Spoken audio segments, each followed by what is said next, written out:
And trending now. Well, Amazon Prime is released on YouTube. Sky News is back on YouTube tonight.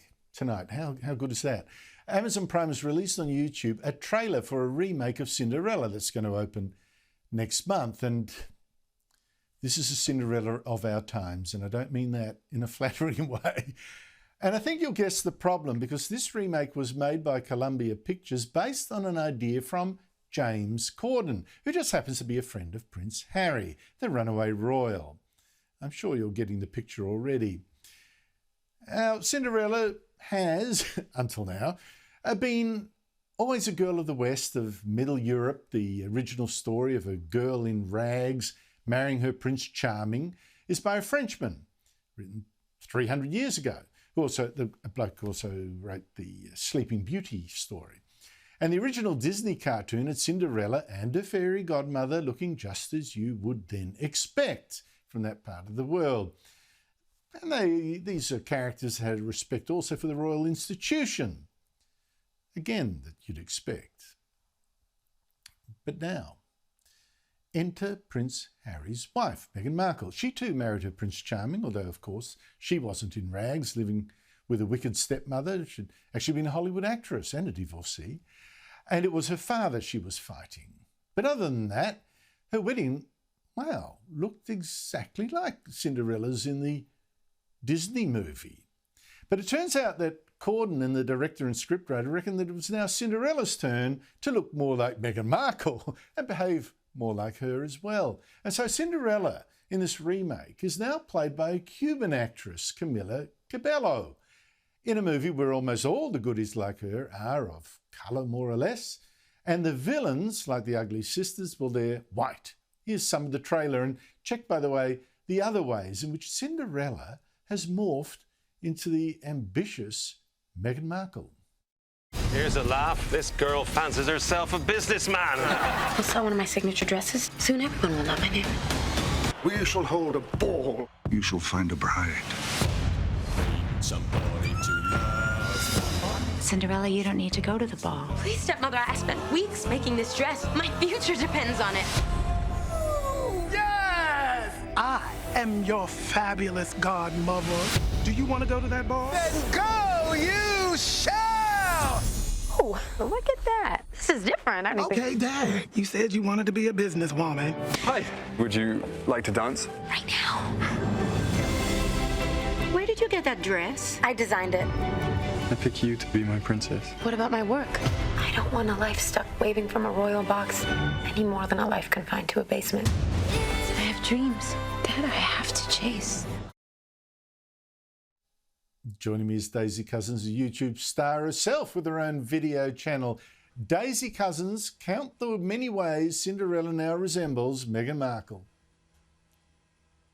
It's quite amusing, isn't it, Andrew? But look, I think it's as much of a question of how much this character isn't like Meghan Markle as well as is. I mean, in the most obvious way, it leans heavily on racial identity politics, with the Cinderella being of colour as Meghan in, and you know, she just loved to play the racial identity politics whenever she could. I guess she's also an outsider, marrying into a royal family, but there's that. But the thing is, this Cinderella is portrayed as an underdog, a poor girl who lives in a basement, who gets no sympathy from anyone. I'm sorry, that is not Meghan Markle. She was independently wealthy in her own right, had an actress profile, had various business ventures, and despite how she cried about the press, it was really only the tabloids that had an issue with her. She received so much sympathy and love from other media outlets, especially the American media. She is as much like Cinderella as the wolf in Red Riding Hood is. But interestingly enough, Andrew,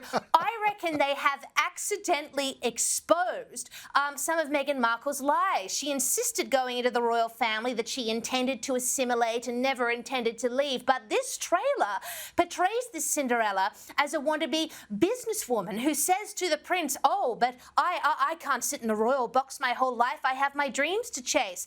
I'm sorry, but doesn't that sound a little bit like Meghan Markle to you, despite the fact that she said that she intended no such thing?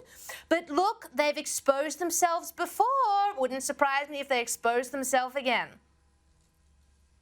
Yeah, but I think that's exactly Meghan Markle. No respect for the prince. I mean, she marries a prince from the trailer. We haven't seen the movie yet. That's out in September. But just looking at the trailer, she goes for a prince who's rich, and it's said elsewhere in the trailer that's the thing. And as soon as she sees him, she says she doesn't want the royal life that comes with it. And she has no respect for his duty to his country. It's all me, me, me. What about me and my products here? I mean, gee, talk about exposing Meghan Markle. Oh, absolutely. It's quite amusing. And look, this is the issue that everyone has with Meghan, is that she presents herself as this victim of circumstance. But I mean, for goodness sake, the Oprah interview was very revealing on that. Here you have two millionaires talking to a billionaire about how terrible their life is within the royal family in the middle of a pandemic when everyone's losing their jobs. For goodness sake. Hey, Daisy, quickly, before we run out of time, you're a YouTube star. We in Sky News got suspended for a week by YouTube, which falsely claimed we denied COVID-19 was real. How's that gone over in America?